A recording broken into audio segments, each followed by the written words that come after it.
Imaginez que vous êtes en plein rendez-vous galant. Tout se passe à merveille, la conversation est fluide, vous riez ensemble, et soudain, elle vous pose une question qui semble sortir de nulle part, ou peut-être qu'elle observe attentivement votre réaction quand le serveur se trompe dans votre commande. Vous venez peut-être d'être testé sans même le savoir. Mais avant de paniquer, laissez-moi vous dire quelque chose d'important. Ces tests ne sont pas forcément des pièges manipulateurs destinés à vous faire échouer. En fait, la plupart du temps, c'est simplement une façon naturelle et saine de découvrir si vous êtes compatible. Pensez-y comme à un entretien d'embauche. Vous n'engageriez jamais quelqu'un sans vérifier comment cette personne travaille sous pression, si elle correspond à la culture de votre entreprise et si elle possède vraiment les compétences qu'elle prétend avoir. Les rencontres amoureuses fonctionnent de la même manière. Les deux personnes s'observent, apprennent à se connaître et cherchent des signes de compatibilité. Aujourd'hui, je vais partager avec vous 7 façons courantes dont les femmes pourraient vous tester et pourquoi ce n'est pas toujours une mauvaise chose. Mon but n'est pas de vous apprendre à tricher ou à manipuler ces situations. Je veux simplement vous aider à comprendre d'où viennent ces comportements pour que vous puissiez répondre de manière authentique et confiante. Commençons par le premier test. Elle observe comment vous réagissez sous pression. Pourquoi est-ce si important? Votre capacité à rester calme quand les choses tournent mal est l'un des indicateurs les plus clairs de votre stabilité émotionnelle. Et croyez-moi, la stabilité émotionnelle est l'une des qualités les plus recherchées par les femmes pour une relation à long terme. Le plus intéressant, c'est qu'elle fait souvent cela sans même s'en rendre compte. Elle n'est pas là avec une liste mentale en train de penser « Voyons voir comment il gère une crise ». Mais quand la vie vous lance même une petite balle courbe, elle va naturellement remarquer votre réaction. Pourquoi? Parce que ces petits moments révèlent beaucoup sur votre caractère. Ça peut être quelque chose d'aussi simple que le restaurant qui se trompe dans votre commande, votre Uber qui annule à la dernière minute ou le film que vous vouliez voir qui est complet. Ce ne sont pas des situations dramatiques en soi, mais elles sont révélatrices. Les petits désagréments sont souvent un aperçu de la façon dont vous pourriez réagir face à de plus grands défis. Stress financier, problèmes familiaux, changements inattendus dans vos projets de vie. Voici la vérité. N'importe qui peut être amusant, charmant et décontracté quand tout se passe exactement comme prévu. C'est la partie facile. Mais le véritable aperçu de votre tempérament apparaît quand le script change. Est-ce que vous vous énervez, commencez à blâmer le serveur, l'application ou même elle pour avoir choisi cet endroit? Ou gardez-vous votre calme, proposez-vous une alternative et transformez-vous même la situation en quelque chose d'amusant? Vous n'avez pas besoin de faire semblant d'être zen. Les femmes peuvent généralement détecter une fausse sérénité. Concentrez-vous plutôt sur un changement d'état d'esprit dans le moment présent. Demandez-vous, est-ce que ça aura de l'importance dans une semaine? Demain? Si la réponse est non, riez-en. Proposez un plan alternatif et continuez d'avancer. Non seulement vous sauverez le rendez-vous, mais vous lui laisserez l'impression que vous êtes adaptable, mature et équilibré. Le deuxième test est tout aussi révélateur. Elle observe comment vous traitez les gens qui ne peuvent rien vous apporter. La façon dont vous traitez les inconnus et les employés de service est souvent le reflet le plus précis de la façon dont vous la traiterez quand la nouveauté se sera estompée. Elle ne fait pas seulement attention à la façon dont vous la traitez. Elle remarque comment vous interagissez avec le serveur, le chauffeur de taxi, le caissier du café ou même les étrangers que vous croisez dans la rue. Ces interactions apparemment insignifiantes en disent long sur votre niveau de respect par défaut envers les autres, surtout ceux qui ne peuvent rien faire pour vous. Si vous êtes poli, patient et gentil, même quand vous n'avez rien à y gagner, cela signale que vous valorisez les gens pour qui ils sont, pas seulement pour ce qu'ils peuvent vous donner. D'un autre côté, si vous êtes impatient, dédaigneux ou désagréable avec quelqu'un dans un rôle de service, c'est un énorme drapeau rouge. Elle sait que la décence de base n'est pas quelque chose qu'on peut activer seulement pour les gens qu'on veut impressionner. Mais attention, il ne s'agit pas de jouer la comédie de la gentillesse parce qu'elle regarde.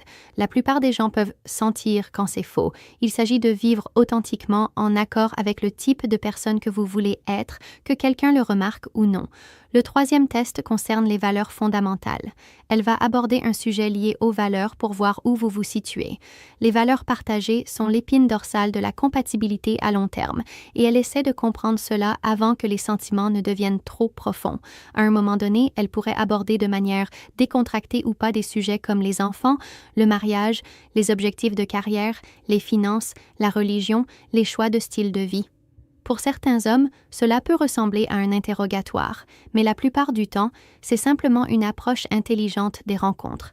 Elle essaie de voir si vos visions de l'avenir sont compatibles, car les incompatibilités de valeurs fondamentales deviennent presque toujours des obstacles insurmontables plus tard, peu importe la force de la chimie actuelle. Si vous voulez voyager autour du monde pendant la prochaine décennie et qu'elle rêve d'acheter une maison et de s'installer dans une ville dans les 2 prochaines années, ce n'est pas un test échoué.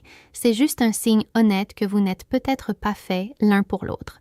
Je vous recommande fortement de répondre honnêtement, même si vous pensez que ce n'est pas nécessairement ce qu'elle veut entendre. La bonne personne appréciera votre authenticité et même si cela signifie vous séparer, vous aurez tous les deux économisé du temps et de l'énergie émotionnelle. Le quatrième test est crucial. Elle observe comment vous gérez les limites. Votre réponse aux limites est l'un des moyens les plus rapides d'évaluer votre respect pour elle. Les limites sont importantes, pas seulement dans les rencontres amoureuses. Si elle établit une limite, que ce soit concernant l'intimité physique, la fréquence des messages, le besoin de temps seul ou ne pas vouloir discuter d'un certain sujet pour le moment, elle va observer votre réaction. Respectez-vous la limite sans vous plaindre? Essayez-vous de négocier ou de la dépasser? Ou le prenez-vous personnellement et la faites-vous se sentir coupable? Votre réponse compte énormément. Les limites ne sont pas des jeux de pouvoir. C'est une façon de créer un respect mutuel et de protéger le niveau de confort des deux personnes. Pour beaucoup de femmes, c'est un test décisif, même si elles ne l'appellent pas nécessairement ainsi. Si vous ne pouvez pas gérer une petite limite maintenant, elle se demandera comment vous gérerez des limites plus importantes et plus sensibles plus tard. Voyez les limites non pas comme des obstacles, mais comme des opportunités de montrer du respect et de la maturité émotionnelle. Le cinquième test est subtil mais révélateur. Elle observe comment vous gérez son succès ou l'attention qu'elle reçoit des autres. Votre réaction à ses victoires ou à l'attention extérieure révèle votre niveau de confiance et de sécurité personnelle. Si elle obtient une promotion au travail, reçoit une reconnaissance pour quelque chose qu'elle a accompli ou même juste un compliment de quelqu'un d'autre, elle note discrètement votre réaction. Ces moments révèlent votre niveau de sécurité et votre capacité à être un véritable partenaire. Pouvez-vous célébrer ses victoires sans tout ramener à vous? Pouvez-vous lui faire suffisamment confiance pour ne pas sombrer dans la jalousie quand quelqu'un d'autre la remarque? Les réactions d'insécurité ici peuvent souvent mener à des comportements contrôlants plus tard. Un homme sûr de lui et confiant reconnaîtra que ses réalisations et l'attention qu'elle reçoit ne le diminuent en rien. Elle reflète le fait qu'il est avec quelqu'un de valeur et digne d'admiration. Soyez sincèrement heureux pour elle. Montrez-lui que vous voyez son succès comme une victoire partagée, pas comme une menace. Une relation saine est celle où les victoires des deux personnes sont célébrées également. Le sixième test peut sembler anodin, mais il est fondamental. Elle vérifie si vous écoutez les détails qu'elle partage. Se souvenir des détails signale que vous êtes vraiment présent. Et pour la plupart des femmes, se sentir écoutée est une pierre angulaire du sentiment d'être valorisée. Il ne s'agit pas de jouer à un jeu de piège. Il s'agit d'évaluer si vous avez vraiment été présent quand elle vous parle. Elle pourrait mentionner de manière décontractée sa commande de café préférée, le nom de son animal de compagnie d'enfance ou un voyage à venir qu'elle a mentionné plus tôt, juste pour voir si cela vous dit quelque chose. Pour beaucoup de femmes, se sentir écoutée est l'une des façons les plus importantes de se sentir valorisée. Si vous oubliez des choses importantes qu'elle a partagées sur elle-même, cela pourrait passer pour du désintérêt, même si ce n'est pas votre intention. Quand elle partage quelque chose de personnel, prenez-en note mentalement parce que vous vous souciez d'elle, pas parce que vous essayez d'accumuler des bons points. Enfin, le septième test est peut-être le plus important de tous. Elle remarque votre constance dans le temps. La confiance à long terme ne se construit pas sur de grands gestes romantiques. Elle se construit en se présentant de la même manière même quand la phase de lune de miel est terminée. Les premières étapes des rencontres sont généralement pleines d'efforts. Messages attentionnés, rendez-vous planifiés, petites surprises. Mais elle fait très attention à savoir si cette énergie reste une fois que la nouveauté s'estompe. Si vous avez dit que vous êtes fiable, vos actions reflètent-elles toujours cela quand la vie devient chargée? Si vous avez dit que vous valorisez la communication, prenez-vous toujours des nouvelles même quand vous n'essayez plus de l'impressionner. La constance ne signifie pas être parfait, cela signifie que vos paroles et vos actions correspondent dans le temps.